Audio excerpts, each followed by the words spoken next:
सुभाष मार्ग का traffic signal है। वो चौराहा तो वैसे भी शाम को बहुत बहुत व्यस्त रहता है। जी बिल्कुल, पीक आवर होता है हाँ उस समय वहां पर। हाँ, तो हुआ ये कि एक हुंडई i20 कार थी, उसमें एक जबरदस्त शक्तिशाली विस्फोट हुआ और जो शुरुआती खबरें हैं उनके हिसाब से कम 9 लोगों की मौत हुई है। और 20 से ज्यादा लोग घायल भी बताए जा रहे हैं। जी, धमाका इतना तेज था कि वो i20 कार तो पूरी तरह तबाह हुई गई।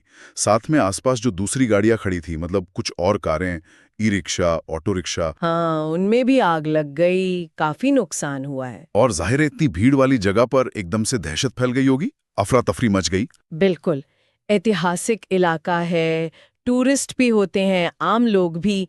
बहुत ही भयानक मंजर रहा होगा। अच्छा, अब आते हैं जांच पर। दिल्ली पुलिस की स्पेशल सेल तो है ही इसमें, पर मामला गंभीर है तो कई और बड़ी एजेंसियां भी तुरंत एक्टिव हो गईं।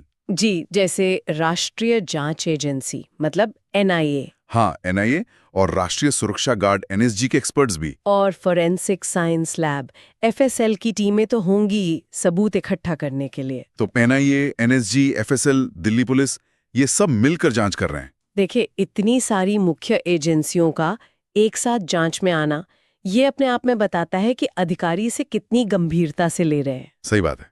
एनआईए का आना तो अक्सर टेरर एंगल या किसी बड़े षड्यंत्र की तरफ इशारा करता है। और एनएसजी की जो पोस्ट ब्लास्ट टीम होती है, वो विस्फोटक वगैरह का पता लगाती है ना। जी बिल्कुल, वो विस्फोटक का प्रकार, उसकी तकनीक, ये सब विश्लेषण करती है। एफएसएल वैज्ञानिक सबूत जुटाती है।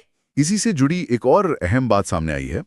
दिल्ली पुलिस ने इस केस में यूएपीए यानी गैर कानूनी गतिविधियां रोकथाम अधिनियम की धाराएं भी लगा दी हैं। हाँ, ये बहुत महत्वपूर्ण है। ये यूएपीए क्यों लगाया गया है, मतलब इससे क्या फर्क पड़ता है जांच पर? देखिए, यूएपीए लगना ही अपने आप में एक बहुत बड़ा संकेत है। ये आमतौर पर आतंकवाद से जुड़े मामलों में ही लगाया जाता है। तो इसका सीधा मतलब है कि जांच एजेंसियां इसे सिर्फ एक हादसा या कोई आम क्राइम नहीं मान रही हैं।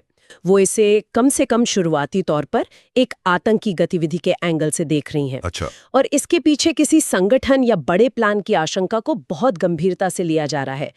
यूएपीए लगने से जांच एजेंसियों को थोड़ी ज्यादा ताकत भी मिलती है। जैसे हिरासत की अवधि बढ़ जाती है, जमानत